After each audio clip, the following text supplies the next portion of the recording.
Maaga pa lamang ay gising na si Mang Turo, ang matandang magsasaka sa isang liblib na baryo sa Bicol. Ang mga hamog ng umaga ay bumabalot pa sa mga dahon ng palay habang siya'y marahang naglalakad patungo sa bukid.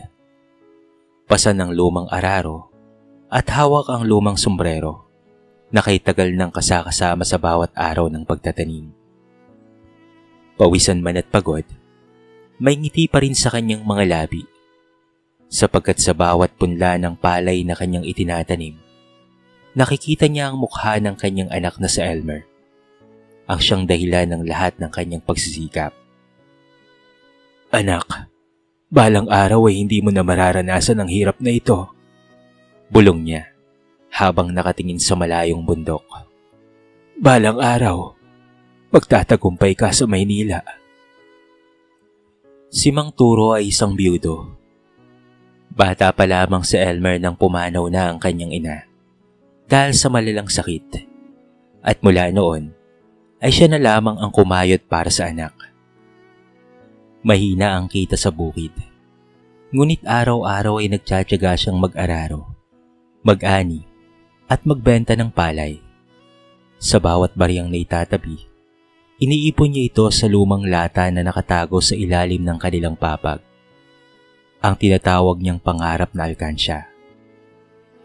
Tuwing gabi, habang si Elmer ay nag-aaral sa ilaw ng gasera, tahimik lamang na nakaupo si Mang Turo sa gilid, pinagmamasdan ng kanyang anak. "Tay, kapag ako po ay nakapagtapos, bibili po tayo ng sarili nating lupa," pangako ni Elmer noon. Masigla pa at puno ng pag-asa. Ang mga salitang iyon ang nagbibigay ng lakas sa kanya sa tuwing napapagod siya. Lumipas ang ilang taon at dumating rin ang araw na kinakatakutan, ngunit inaasam-asam ni Mang Turo ang pag-alis ni Elmer patungong Maynila para siya ay magkolehiyo. Isang gabi bago umalis, tahimik niyang inihanda ang baon ng anak. Ilang bagong damit, kaunting pera, at isang bilaon ng kakaning malagkit, paboritong pagkain ni Elmer mula pagkabata. Kinabukasan, maaga silang naglakad patungo sa terminal. Sa bawat hakbang ni Mang Turo, may bigat sa dibdib, hindi dahil sa pagod, kung hindi dahil sa pangambang baka malayo sa kanya ang anak, hindi lamang sa distansya, kung hindi pati na rin sa puso. Ngunit pinilit niyang ngumiti.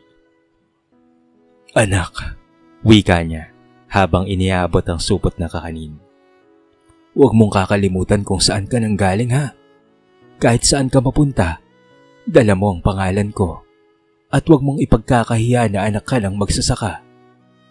Tumango lamang si Elmer, ngunit bakas sa kanyang mukha ang kaba at pagkailang. "Opo, tay," maikling sagot niya. Hindi man niya ito ipinalam, ngunit may bahid ng hiya sa kanyang puso.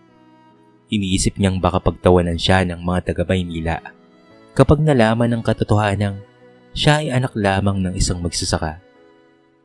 Habang papalayo ang sinasakyan niyang bus, kumaway si Mang Turo, hawak-hawak ang sombrerong butas. Ang mga mata niya ay naglalakbay sa alikabok ng kalsada hanggang sa tuluyan na ngang mawala sa paningin ng kanyang anak. Mag-isa siyang umuwi sa kanilang bahay, humigop ng malamig na kape at muling tinanaw ang lumang larawan nilang mag-ama. Sa kanyang labi, isang mapait na ngiti, puno ng pag-asa. "Para sa iyo, anak. Para sa iyo ang lahat ng ito."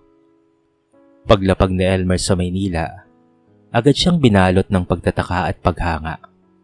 Ang mga gusaling tila humahalik sa ulap, ang mga kotse ay makikintab, at ang mga tao ay bihis na para bang mga eksena lamang sa mga pelikulang dating pinapanood niya sa lumang telebisyon doon sa kanilang baryo. Dito niya unang naramdaman ang matinding pagkakaiba ng buhay sa probinsya at sa lungsod.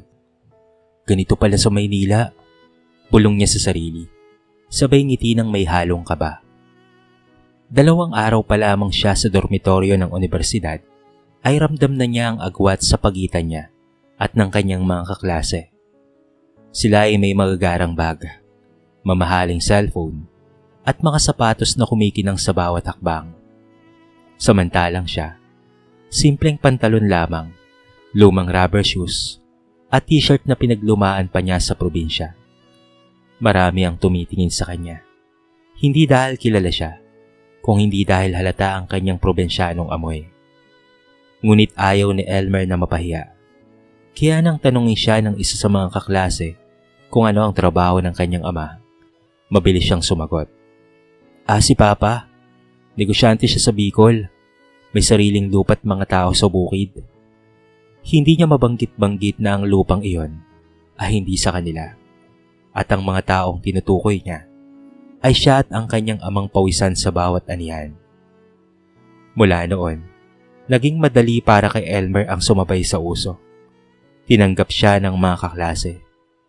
Lalo na ni Rico, anak ng isang kilalang abogado, at ni Jessa, ang babaeng laging mayroong pabangong imported. Naging madalas siyang kasama sa mga kainan sa mall at sa mga simpleng inuman pagkatapos ng kanilang klase. Ngunit sa bawat tawanan, may lihim na kaba sa dibdib ni Elmer. Sa tuwing maririnig niya ang salitang probinsya o bukid, tila may tumutusok sa kanyang konsensya. Kaya't mas lalo niyang pinatatag ang kanyang pagkukunwari. Ang pagpapanggap na siya'y anak mayaman. Isang gabi, habang siya ay nasa dorm, nakatanggap siya ng sulat mula sa kanyang ama. Maayos ang sulat kamay ni Mang Turo, bagaman halatang hirap sa pagbabaybay. Anak, kamusta ka na riyan sa Maynila? Heto't nagpadala ako ng kaunting pera para sa iyo. Gamit sa pinagbentahan ko ng 3 sakong palay. Mag-ipon ka anak ha, at mag-aral ng mabuti. Baka sa susunod ay makadalaw ako riyan. Namimiss na kita anak. Napabuntong hininga si Elmer. Naramdaman niyang parang tinamaan ng konsensya ang kanyang puso. Ngunit pabilis niya itong itinaboy. Hindi pa ngayon tay. Bulong niya. Kailangan kong mag-iisa sa kanila. Hindi ako pwedeng mapahiya. Lumipas ang mga linggo at mas lalo siyang naging abala sa bagong mundong ginagalawan. Unti-unti na niyang nakakalimutan ang mga gabi sa ilalim ng gasera, ang amoy ng bukid at ang mga yakap ng ama tuwing umuwi ito galing sa sakahan. Hanggang isang araw, habang papalabas siya ng campus, may narinig siyang tinig mula sa likuran. Elmer, anak! Napalingon siya. Nakita niya ang isang matandang lalaki. May dalang supot at suot lamang ang lumang barong. Ito ay si Mang Turo. At sa isang iglap, napamao si Elmer. Ang mundong itinayo niya sa kasinungalingan, ngayon ay unti-unti nang gumuguho. Mainit ang sikat ng araw na yon. Ngunit tila mas mainit ang damdaming bumabalot kay Elmer nang makita ang kanyang ama sa harap ng campus. Si Mang Turo. Suot ang lumang barong na may manipis na butas. Pitpit ang bilao ng kakaning malagkit na paborito ng anak. Pawisan ito at halatang pagod sa biyahe. Ngunit baka sa mukha ang labis na kasiyahan. Elmer, anak, kamusta ka na? Heto't dinalan kita ng kakanin mo. Masiglang sabi ng matanda habang papalapit. Ngunit sa halip ng ngiti, pagkagulat at kaba ang sumalubong kay Elmer. Nakita siya ng kanyang mga kaklase, sina Rico at Jessa, kasama ang ilan pang mga estudyante. Nagtataka ang mga ito kung sino ang matandang tumatawag sa kanya. Anak ka raw niya pare? Tanong ni Rico, bahagyang nakangiti. Mukhang galing probinsya yan ah. Saglit na natigilan si Elmer, parang may malamig na hangin na dumaan sa kanyang dibdib. Tinitigan niya ang kanyang ama, ang magaspang nitong kamay, ang pawis na noo, at ang simpleng anyo na hindi akma sa marangyang imaheng ipinapakita niya sa mga kaibigan.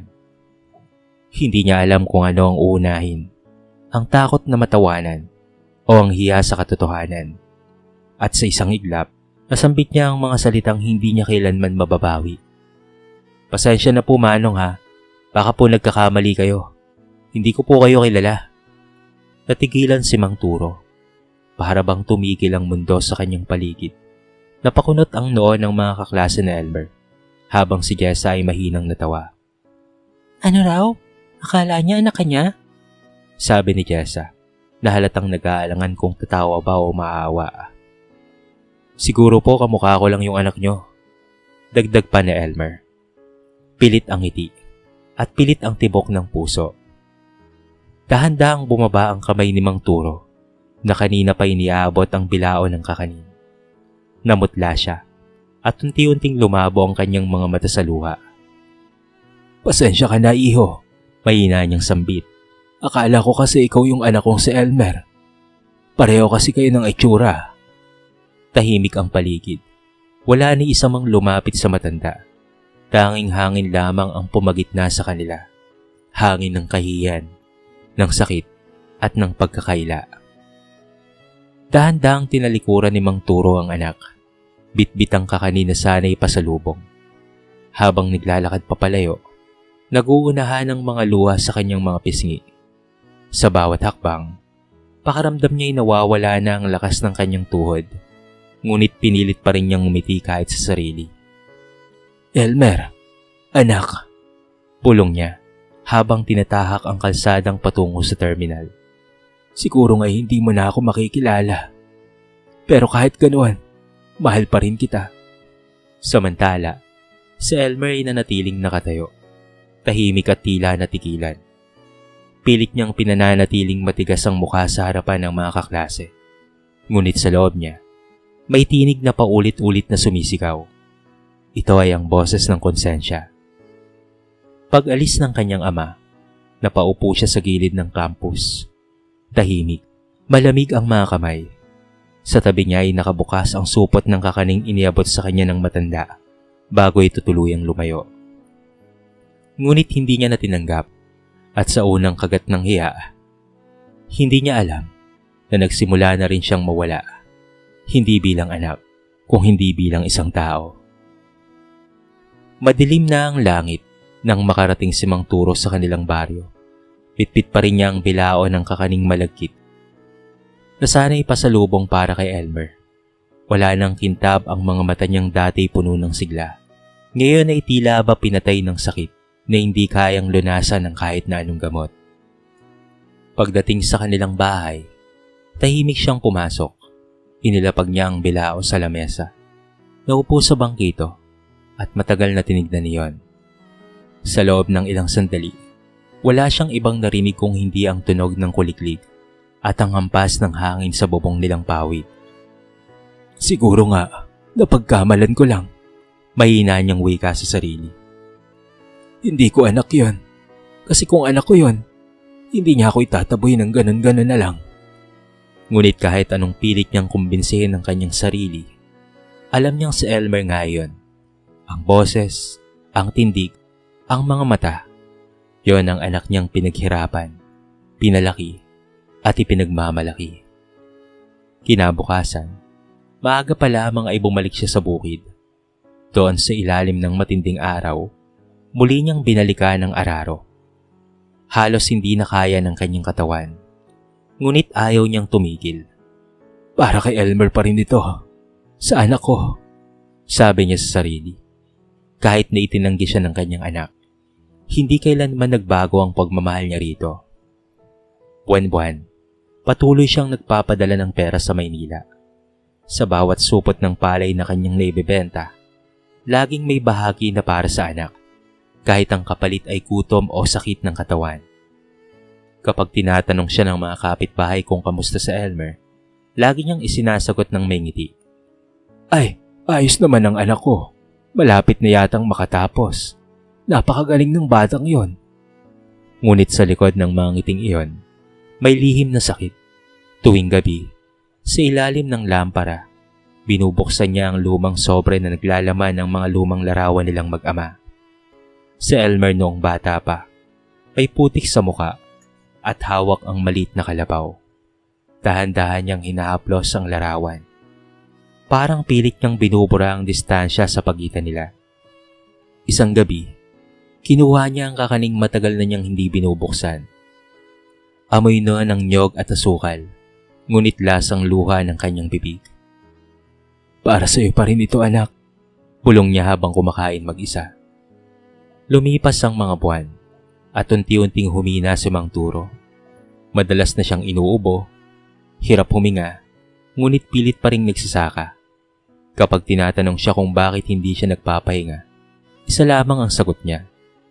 Hanggat hindi pa tapos si Elmer sa pag-aaral, hindi pa ako pwedeng huminto.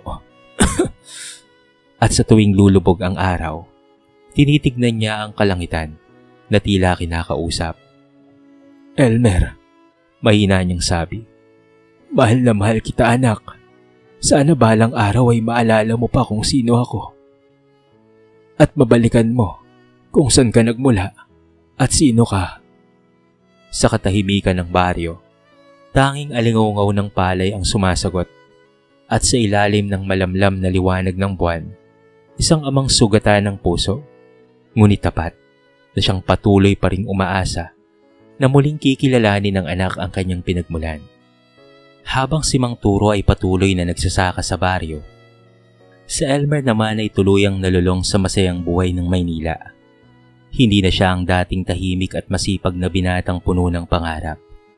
Ngayon ay sanay na siya sa magagarang inuman, sa magastos na gimmick, at sa mga kaibigang ang tanging sukatan ng halaga ng tao ay kung gaano karami ang laman ng pitaka. Pare, inom tayo mamaya sa bar ng Timog ha? Sabi ni Rico, sabay abot ng yosi kay Elmer. Ngumiti si Elmer, kahit alam niyang wala na siyang pera. Sige, ako na ang bahala sa next round. Sagot niya, kahit alam niyang utang na naman ang ibabayad niya.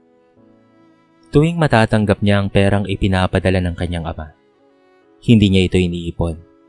Sa halip ay ginagastos niya sa bagong damit, bagong sapatos, at cellphone load.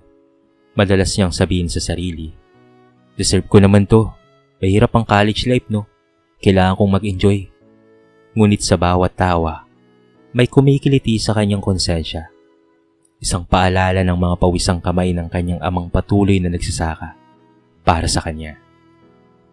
Isang gabi, habang nagbibilang ng natitirang pera, napansin niyang halos wala ng laman ng pitaka. Binuksan niya ang kanyang messenger at nakita ang ilang hindi nababasang mensahe mula sa kanyang ama. Anak, kamusta ka na?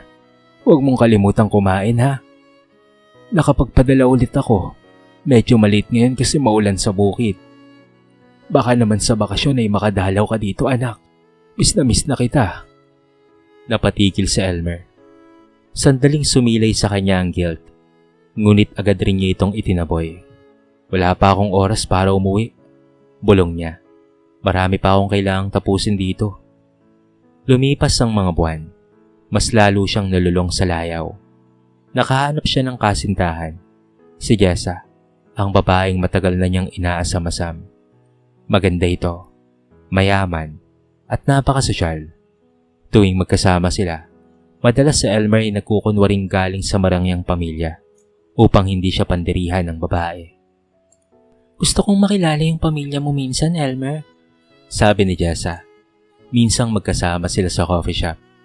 Natigilan siya, napangiti ng pilit. Busy pa kasi sila sa negosyo namin sa Bicol, pero balang araw, ipapakilala rin kita. Isa na naman kasi nung halingan na muli niyang kinapitan, habang unti-unting nalalayo sa katotohanan.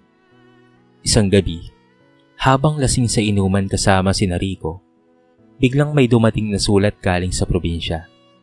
Hindi niya kaagad binuksan, hanggang sa mapilit siya ng kaibigan. Inagaw sa kanya ang sulat at binasa ng malakas. Elmer anak, lumalala na ang ubo ko. Huwag ka sanang mag-aalala. Basta mag-aral ka ng mabuti. Mahal na mahal kita. Pagkakabasa ng kaibigan na Elmer. Napatahimik ang lahat. Sandaling natahimik si Elmer. Ngunit matapos ang ilang segundo, tinawanan niya na lamang ito. Hey nako, si tatay talaga. Drama na naman. Ngunit pag uwi niya sa dorm, hindi siya mapakali. Paulit-ulit niyang binasa ang sulat at sa bawat linya ay tila may kumakalas na peraso ng kanyang puso. Hindi niya alam, habang pinipigilan niyang umuwi, ang ama niyang tapat ay unti-unti nang pinapatid ng kahirapan at sakit. Sa gitna ng kanyang masaganang ilusyon, may bagyong paparating. bagyong magpapaguho sa lahat ng kasinungalingang itinayo niya. Pagkatapos ng huling semester, mas lalo pang naging abala sa Elmer sa kanyang buhay sa Maynila. Unti-unti niyang naramdaman ang kalayaan. Malapit na siyang makatapos at sa isip niya, oras na para mabuhay ng marangya. Wala na sa isip niya ang mga sulat ng kanyang ama. Nakatambak na lamang ito sa isang kahon sa ilalim ng kanyang kama. Isang araw, habang nag-aayos ng mga papeles para sa graduation, biglang may kumatok sa kanyang pintuan. Isa itong kartero, may dalang lumang sobre, na may pamilyar na sulat kamay. "Galing po sa Bicol," sabi ng kartero. Agad na kinabahan si Elmer, ngunit mabilis rin niyang tinanggap ang sulat at isinilid sa mesa. Lumipas ang 3 araw, bago niya ito binuksan. Ang sulat ay galing kay Aling Rosa, kapitbahay nila sa probinsya. Elmer, pasensya ka na ha. Kung ako ang sumulat sa'yo, mahina na kasi ang tatay mo. Hindi na siya masyadong nakakabangon. Lagi ka pa rin niyang binabanggit. Lalo na tuwing hawak niya yung mga sulat mo noong bata ka pa. Kung kaya mo, iho, sana'y makauwi ka. Hindi na rin namin alam kung hanggang kailan siya makapaghihintay. Nanlumo si Elmer. Ilang beses niyang pinasa ang liham, ngunit parang ayaw niyang tanggapin ang nakasaad doon. Hindi, malakas pa si tatay. Pilit niyang bulong. Hindi pwedeng mangyari to. Ngunit sa halip na umuwi, inuna pa niya muna ang plano niyang humingi ng malaking halaga sa ama para makabili ng motor. Siguro kapag umuwi ako, makakausap ko siya. Papapakiusapan ko pa, sabi niya sa sarili. Ngunit ilang linggo pa ang lumipas bago siya tuluyang nakapagpasya. Nang siya ay makarating sa kanilang baryo, bitbit ang ngiti at mga plano, napansin niyang tahimik ang paligid. Walang mga batang naglalaro at halos sarado ang mga bahay. Habang papalapit siya sa kanilang tahanan, may kakaibang kaba sa kanyang dibdib. Hanggang sa marinig niya ang tunog ng orasyon at ang tinig ng mga taong pamilyara. Paglapit niya sa bakuran, bumungad sa kanyang tanawing hindi niya kailanman inaasahan. Sa gitna ng bahay, sa ilalim ng puting tolda, nakahimlay si Mang Turo. Nang hina ang tuhod ni Elmer, parang tinanggalan siya ng hininga. Lumapit siya ng dahan-dahan, nanginginig ang mga kamay, at sa bawat hakbang ay tila lumulubog sa lupa ang kanyang mga paa. Sa tabi ng kabaong, naroon si Aling Rosa, tahimik na lumapit sa kanya. Elmer, huli na, sabi nito. Matagal kanyang hinintay hanggang sa uling sandali ng kanyang buhay. Pangalan mo pa rin ang binabanggit niya. Hindi makapagsalita si Elmer. Lumuhod siya sa tabi ng kabaong. Hawak-hawak ang malamig na kamay ng kanyang ama. Sa tabi nito, may isang lumang kahon. Binuksan niya yan at nakita ang mga lumang resibo ng padala. Ilang litrato nilang mag-ama at mga liham na dati niyang sinasabi sa ama noong bata pa siya. Nang makita niya yon, parang bumagsak ang langit sa kanyang ulo. "Bakit, tay? Bakit hindi mo sinabi?" Hikbi niya. "Bakit hindi mo sinabi na hirap ka na?" Ngunit ang tanging sagot sa kanya ay ang katahimikan. Sa gitna ng mga luha, ng mga kandilang nauupos, at ng mga salitang hindi na nasabi, doon niya tuluyang naunawaan kung gaano kalalim ang pagmamahal ng isang amang kahit kailan ay hindi sumuko sa kanya, kahit siya mismo ang unang tumalikod. At kahit pa hindi niya binabasa ang mga sulat nito, na siyang nakasaad roon ang mga nararamdaman ng kanyang ama. Makalipas ang libing ni Mang Turo, tahimik ang gabi sa baryo. Ang ihip ng hangin ay malamig at tanging huni ng kuliglig ang maririnig. Sa loob ng bahay na minsang puno ng tawanan, ngayon ay tanging si Elmer na lamang ang naroon. Tahimik na nakatingin sa mga lumang larawan ng kanyang ama. Hindi niya maipaliwanag ang kirot na nararamdaman. Parang bawat larawan, bawat sulat, bawat resibo ng perang ipinadala ng kanyang ama noon ay mga karayom na tumutusok sa kanyang puso. Naiiyak siya habang pinabasa ang mga liham na hindi man lamang niya pinansin noon. Anak, mag-iingat ka palagi ha. Konti lang ang kinita ko ngayon pero sapat na siguro yan para sa tuition mo. Ang mahalaga ay tuloy ka pa rin sa pag-aaral. Hindi niya mapigilang hindi umiyak. Bakit ko ito nagawa kay tatay? Mahina niyang sabi. Bakit ko ikinahiya ang taong nagmahal sa akin ng higit pa sa sarili niya?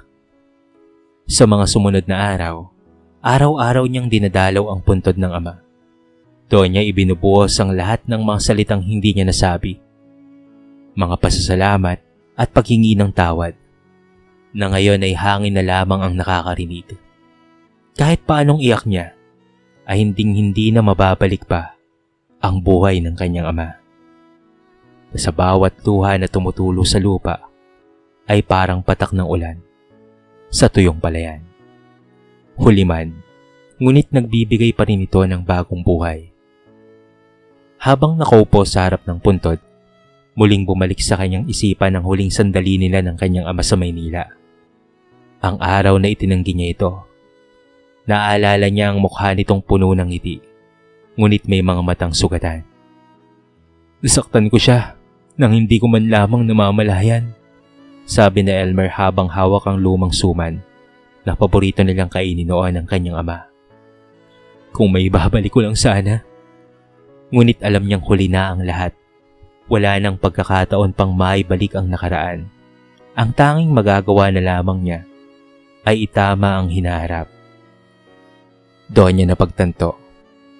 Ang pinakamalaking parusa sa taong nagkamali ay hindi ang mapatawad ng iba, kung hindi ang mabuhay araw-araw na dala ang bigat ng konsensya. Ngunit sa kabilang banda, ang pagsisisi ay maaari ring maging simula ng pagbabago. Kaya't itinuloy niya ang pangarap ng kanyang ama, hindi upang itago ang kahapon, kung hindi upang ipakita na kaya niyang bumangon mula rito.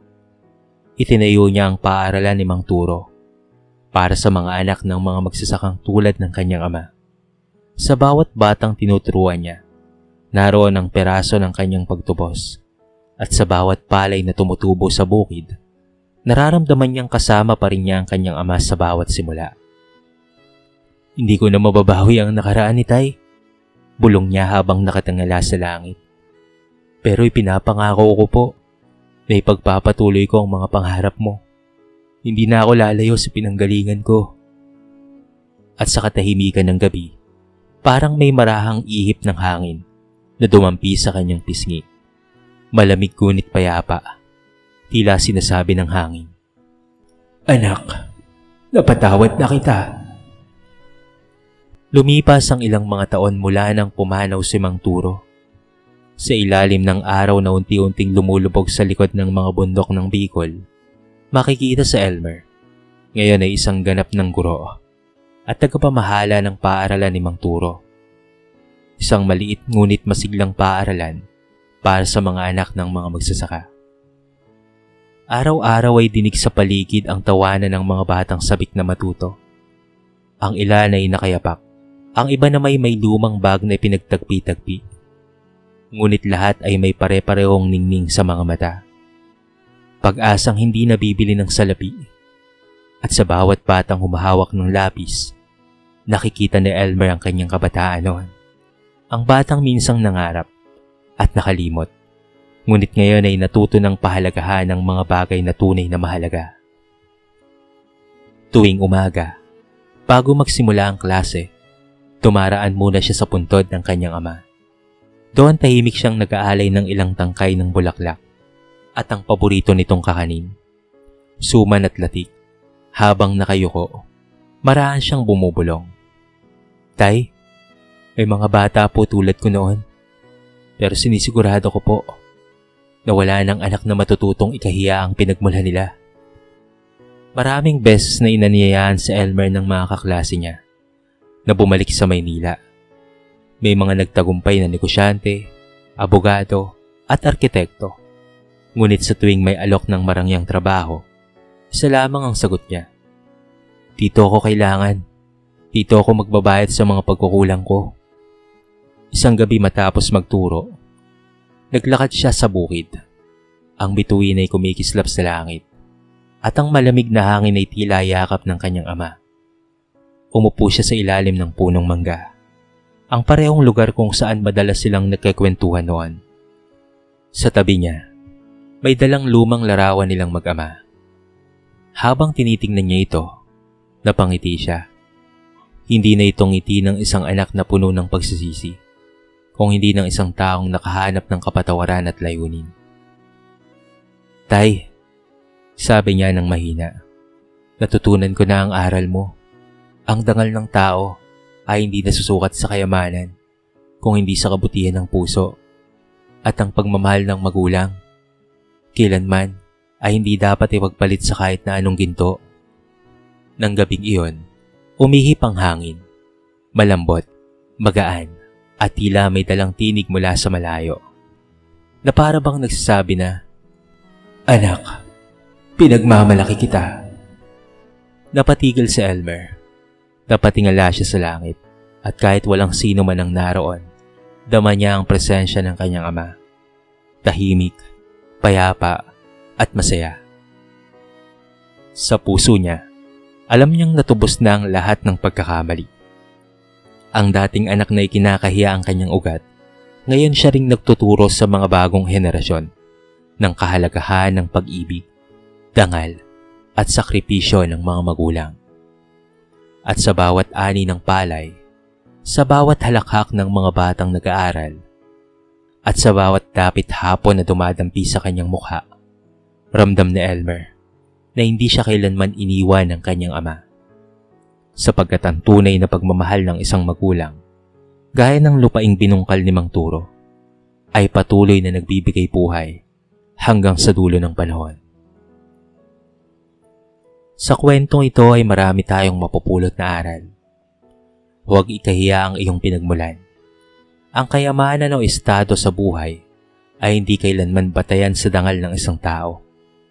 Ang tunay na karangalan ay nasa paggalang at pagmamalaki sa mga taong nagpalaki at nagsakripisyo para sa atin. Walang kapantay ang pagmamahal ng magulang. Maaaring magkamali ang anak, ngunit ang puso ng magulang ay laging handang umintindi, magpatawad, at magmahal kahit pa nasasaktan na. Ang pagsisisi ay laging dumarating sa huli, kaya't habang may panahon pa, ipakita na natin ang pagmamahal at pagpapahalaga sa ating mga magulang. Hindi na may babalik ang oras kapag sila'y nawala na. Ang tunay na yaman ay hindi nasusukat sa pera o ari-arian, kung hindi sa kabutihang puso at marangal na pamumuhay. Si Mang Turo, isang simpleng magsasaka, ay mayaman sa pagmamahal at dignidad kesa sa sino mang nagtatago sa likod ng pagpapanggap. Ang pagkakamali ay hindi katapusan kung hindi simula ng pagbabagong buhay. Tulad ni Elmer, ang sino mang nagkamali ay maaari pa ring bumangon, magbago, at itama ang mga maling desisyon sa pamamagitan ng paggawa ng tama at ng mabuti sa iba. Ang pagmamahal at sakripisyo ay ang pinakamagandang pamana ng isang magulang.